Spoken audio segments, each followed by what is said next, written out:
యేసుక్రీస్తు నామములో ప్రతిరోజు దేవుని వాగ్దానం అనే కార్యక్రమానికి మిమ్మల్ని అందరినీ ప్రేమతో ఆహ్వానిస్తూ ఉన్నాం. ఎలా ఉన్నారండి? అందరూ బాగున్నారా? దేవుని దయలో కృపలో వర్ధిల్లుతున్నారా? రండి యేసు సన్నిధికి. పాత వీరంపాలెం యేసు సన్నిధిలో అద్భుతమైన ఆరాధనలు జరుగుతున్నాయి.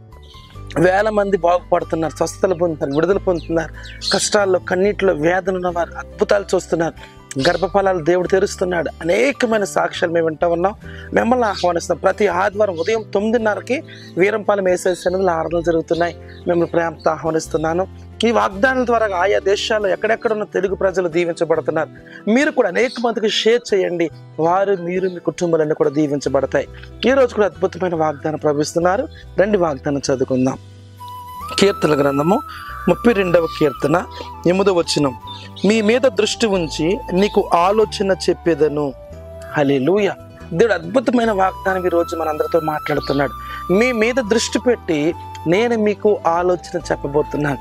ఈరోజు ఒకవేళ అందరూ ఉండి అనాథగా ఉన్నవేమో, బంధువులు, స్నేహితులు, నీ బలగం, అనేక మంది నీ తోడబుట్టిన వారు, నీ రిలేషన్స్, నీ కొలిక్స్ చాలా మంది ఉన్నారు. కానీ ఒకవేళ అనాథగానే ఫీల్ అవుతున్నావా? ఒకవేళ అందరూ ఉండి అనాథగా ఉండి ఏ సహాయం లేకుండా ఉన్నావా? నాకు సహాయం చేయవారు లేరు, నన్ను విడిపించేవారు లేరు, నాకు మాట చెప్పే ధైర్యం లేదని భయపడుతున్నావా? ప్రభు నీతోనే మాట్లాడుతున్నాడు. ప్రియ కుమారుడా, కుమార్తె, భయపడద్దు. ఆయన నీ మీద దృష్టి పెట్టి నీకు ఆలోచన చెప్పబోతున్నాడట. నువ్వు బ్రతికి ఉన్నావంటే కేవలం దేవుని కృప. నీకు నువ్వు కాదు, కానీ దేవుడు నీకు ఆలోచించి నడిపిస్తున్నాడు. నీ మీద దృష్టి పెట్టాడు. ఇంకా ఎంతమంది బంధకాల్లో ఉన్నారు, ఇంకెంతమంది కష్టాల్లో ఉన్నారు, ఎంతమంది ఇబ్బందిలో ఉన్నారు. మీ కన్నీరు, మీ ఇబ్బంది, మీ వేదన దేవుడు తొలగించి మీకు ఆలోచన చెప్పబోతున్నాడు. మిమ్మల్ని ముందుకు నడిపించబోతున్నాడు.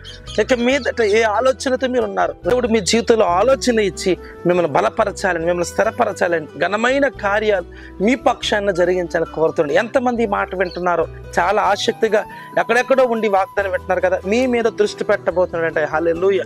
దేవుడు దృష్టి పెడితే నీ చరిత్ర మారిపోతుంది, మీ పరిస్థితులు మారిపోతాయి, మీ జీవితాలు మారిపోతాయి, నీ బ్రతుకు మారిపోతుంది. దేవుడు దృష్టి పెడితే మీ పిల్లలు మారిపోతాయి, నీ భర్త మారిపోతాడు. వ్యసనాక్రాంతులుగా ఉన్న వారందరూ కూడా విడుదల పొందుతారు. నీ వ్యాపారాల అభివృద్ధి, నీ కుటుంబంలో ఆశీర్వాదం, నీ కుటుంబంలో నెమ్మది, సమాధానం, గొప్ప ఐక్యతను చూస్తావు. నీ పిల్లలు గొప్ప భవిష్యత్తులను వెళ్ళటం చూస్తావు.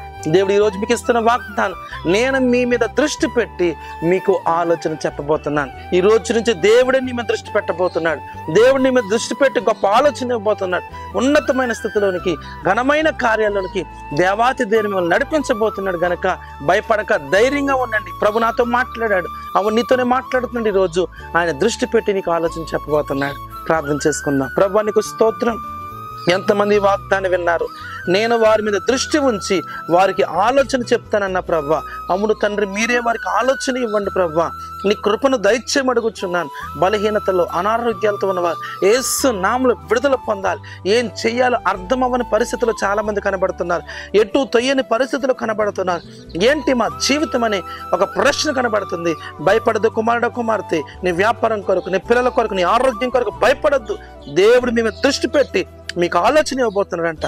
అలాంటి కృప బిడ్డలందరికీ దయచేయమని యేసు నామమున అడుగుచున్నాము తండ్రి. ఆమేన్, ఆమేన్. హల్లెలూయా. దేవుడు నీ మీద దృష్టి పెట్టి మీకు ఆలోచన చెప్పబోతున్నాడు. భయపడదు. మీరు ఎవ్వరు లేని వారు కాదు. ప్రభు అయిన యేసు మీతో ఉన్నాడు. నీ మీద దృష్టి పెడతాడు, నీకు ఆలోచన ఇస్తాడు, నేను ఘనంగా ముందుకు నడిపిస్తాడు. అలాంటి కృప దేవుడు మన అందరికీ దయచేయను గాక. ఆమేన్. God bless you.